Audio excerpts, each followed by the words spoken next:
उदालगुरि जिल्ला दुलाराय बर' फरायसा आफादनि 45थि बोसोरसालिया जथुम्माखौ जोङो कुब्रालि गोजौसिन फरायसालिनि गेलेग्रा फोथाराव 3 आरो 4 जानुवारि 2020 साननैनि मेहेरगोनां हाबाफारिजों जों खुंनो थाखाय खालामदोंमोन आरो दिनै नैथि सानाव जोङो मोनफैबाय। फिरफिरे बिरखांनानै मुंख्लंफोरनो बिबार बावनाय आरो लोगोसेनो बड'फानि बिबार बावनाय हाबाफारिखौ जों लाबाय। दा जोङो दिनै DWC आरो डेलिगेट्सआव उदालगुरि जिल्ला दुलाराय बर' फरायसा आफादा जिल्लानि सिङाव थानाय मावनो गोनां हाबाफारिखौ मैया जोङो रिजलिउसन हिसाबै जों थि खालामना लादों। जुदि उदालगुरि जिल्ला दुलाराय बर' फरायसा आफादा मिशन क्वालिटी एजुकेशन मिशनखौ जोङो मोजाङै आबुङै मावफुंनो थाखाय जोङो आरोबाव दुलाराय बर' फरायसा आफाद उदालगुरि जिल्लाया बोसोरफ्रोमबो गुदि आरो गेजेर गोजौ फरायसालिनि फोरोंगिरिफोरखौ बोसोराव सासे सायख'नानै बेस्ट टिचार एवार्ड होनो थाखाय जों थि खालामदों। मानो होनब्ला फरायसाफोरखौल' मटिभेसन इनकारेज होनायजों लोगोसे फोरोंगिरिफोरखौ मोनसे फिसा इन्सपिरेसन होनाय बायदि बिथांमोनखौबो एसे सन्मान होनानै बै मिशनाव मोनसे सामिल जाहोबावनो थाखाय जोङो बे हाबाफारिखौ लानाय जादों। लोगोसेनो जों उदालगुरि जिल्ला दुलाराय बर' फरायसा आफादनिफ्राय जोंनि आबाद बिथिङाव जोंनि समाजारि बिथिङाव जौगानो गोनां हाबाफारिखौ नोजोर बोनानै मैया जोङो DWC आरो डेलिगेट्सआव मोनसे हाबाफारिखौ लादों। जा जोङो जोंनि उदालगुरि जिल्लायाव एग्रि एन्टारप्रिनियराव खोब स्कप दङ, गोबां स्कप दङ। दा ओंखायनो बे एग्रि एन्टारप्रिनियरनि जायफ्रा साक्सेसफुल जाबाय बिथांमोनखौ लानानै जोंनि मिशन बड'फा मिशन सास्टेनेबल चेन्जनि हाबाफारिनि गेजेरजों गामियाव थांनानै जिहेतुके जोंनि उदालगुरि जिल्लायावबो बर' समाजनि बा बर' हारिनि न'खरफ्रा प्राय 80% बर' न'खरा आबादजों नांथाबनानै थानाय न'खरफोरखौ जोङो आरोबाव गोजौ थाखोनि आबाद मावनानै जोंनि न'खरारि रांखान्थिखौ गोजौसिन खालामबावनो थाखाय जोङो हाबाफारि मोनसे फोसावनाय जादों। आरो बिनि गेजेरावनो जोङो जोंनि रांखान्थिखौ फोजौखांनानै जिहेतुके बे रांखान्थिया गोजौ जायोब्लासो जोंनि न'खर आरो समाजा गोजौ जायोब्लासो फैबाय थानाय जेनेरेसनखौ मोजां मोनसे हायार एजुकेसनखौ लाहोनायाव बै आबादारि न'खरफ्रा जोंनि फरायसाफोरखौ मोजां रोखोमै मोजां स्कुल कलेज इउनिभारसिटियाव थांहोनानै बा बिदेशाव थांहोनानै फरायहोनो हानाय मोनसे परिबेखखौ जाहाथे खालामनो हायो बे नोजोरखौ जों बोनाय जादों। आरो दुलाराय बर' फरायसा आफादा समाजाव नुजानाय उदालगुरि जिल्लानि सिङाव थानाय जे एन्टि ससियेल एक्टिभिटि जौ जुवा आरो गेम्बलिं बेफोरखौ गोख्रों आखाइजों होबथानो थाखाय रिजलिउसन मोनसे लादों।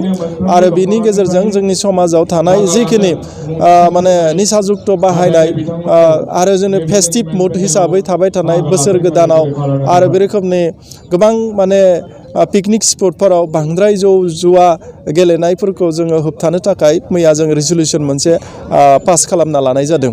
आरो बेजोंनो लोगोसे जोंनि बर' हारिखौ फैबाय थानाय 500,000 बोसोरसिम सिनायथि होनो थाखाय जोंनि उदालगुरि जिल्लायाव बे रोखोमनि दुलाराय बर' माहारिनि स्टेचुफोरखौ जोङो बानायनो गेदेमा बिथांमोननि स्टेचुखौ बानायनो थाखाय जों थि खालामदों।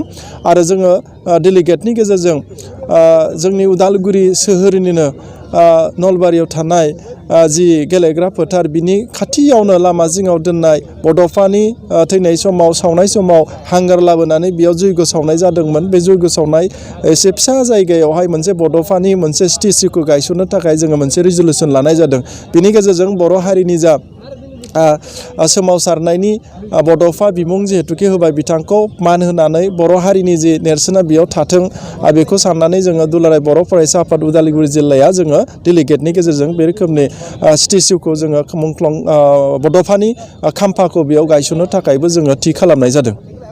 उदालगुरि जिल्ला दुलाराय बर' फरायसा आफाद आरो उदालगुरि जिल्ला बर' साहित्य सभाया थांनाय 26 डिसेम्बराव 22 डिसेम्बराव जोङो गोसोखां बिलाइ होनानै बर' बिजोंनि फरायसालियाव बर' लेखाफोरा बर' बिजाबफ्रा फैजोबैयाव बेखौ नुनानै जोङो दोनथ'नाय थाखाय मोनसे मेम'रेन्डाम होदोंमोन। आरो बेखौनो बिथांमोनाबो जिल्लानि आइस बिथां DO बिथां DMC बिथाङा जोंनो बाथ्रा होदोंमोन जेब्लासिम बिजाबा मोनफैया बै समसिम दोनथ'नाय जागोन आरो बे रोखोमनि दोनथ'नायबो जादोंमोन।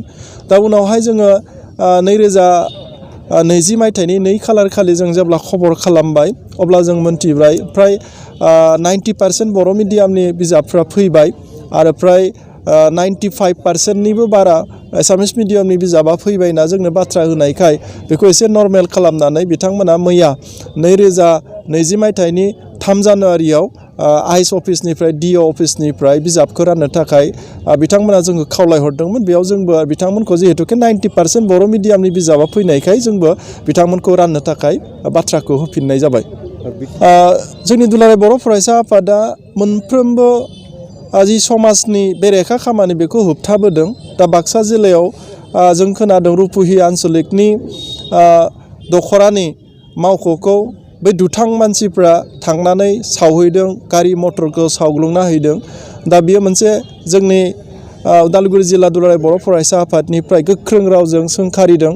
जाय बिथांमोना दुलाराय बर' फरायसा आफादनि खाथियाव बा दुलाराय बर' फरायसा आफादखौ बे रोखोमनि दमन खालामनो नाजानायनिफ्राय गोजानाव थानो थाखाय उदालगुरि जिल्ला दुलाराय बर' फरायसा आफादनिफ्राय आङो गोख्रोङै रावजों सोंखारिदों।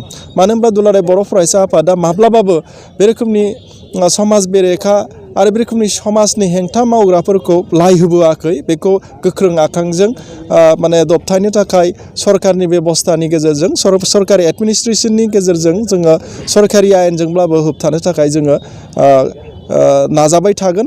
आरो बिनिफ्राय मुक्त खालामनो थाखाय जों साफ्रोमबो दुलाराय बर' फरायसा आफादा साखाफारा जानानै दङ।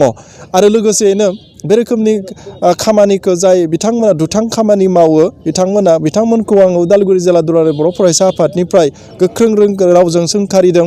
मानो होनब्ला दुलाराय बर' फरायसा आफादा मोनसे समाजनि मोनसे जातीय मोनसे अर्गानाइजेसन, बिनि सायाव आखाइ दिखांनाय माने गासै बर' हारिखौ माने आखाइ दिखांनाय आरो गासै बर' हारिखौ माने दमन खालामनो नाजानाय। दा बिनिफ्राय बिथांमोना दुलाराय बर' फरायसा आफादनि सायाव गाज्रि नोजोर लानो सानदों, बिथांमोना थाबैनो गोख्रैयैनो बिनिफ्राय आनजादनि थाखाय आङो उदालगुरि जिल्लानिफ्राय खावलायदों। आरो बिब्दिनो थांनाय 2020 मायथाइनि 2 खालार खालिनि हरावहाय जोंनि पानेरियाव सासे पानेरि आन्सलिकनि अल आसाम स्टुडेन्ट इउनियननि बारग' आफादगिरि आन्सलिकनि बिथांखौ गुलि गावदों होननानै जोङो खोनादोंमोन। नाथाय बेखौ जोङो तदन्त खालामनानै बा पुलिसनि सुलुंनिफ्राय मोनथिनो मोन्दों। दा बेयाव जेबो गुलि गावनाय जायाखै। दा बेखौ आसामनि गुबुन गुबुन मिडियाफ्रा बे रोखोमनि मिडियायाव फोसावनानै गुलि गावदों बेखौ बुंना होनानै खोब सम्भब जोंनि उदालगुरि जिल्लायाव बा BTC ओनसोलाव काखौ लानानै बा केबखौ लानानै जेबो हुलुस थुलुस मोनसे परिबेक जायाखै। दा बेखौ खोब सम्भब बै दुथां मानसिफ्रा एसे डाइभार्ट खालामनो थाखाय जोंनि समाजाव बा जोंनि जिल्लायाव दुंदुहाव मोनसे थासारि बार होनो थाखाय खोब सम्भब नाजादों। दा बेखौ जोङो गोख्रों रावजों सोंखारिदों। दा बे रोखोमनि जाय बिथांमोना खालामनो नाजादों बिथांमोना थाबैनो बिनिफ्राय बे रोखोमनि खामानिनिफ्राय गोजानाव थानांगोन। अब्लासो जोङो जोंनि समाजनिखौ जोङो मोजां मोनसे परिबेकखौ जों मोनगोन। आरो जोङो जिल्लानि पुलिसनि सुलुंनिफ्राय मोनथिनाय बायदिब्ला बेयो थासारिया दासिम जेबो जायाखै आरो जोंबो नोजोर बोदों जे बेयाव जेबो बे रोखोमनि थासारिया जायाखै होननानै जों फोरमायनो हायो।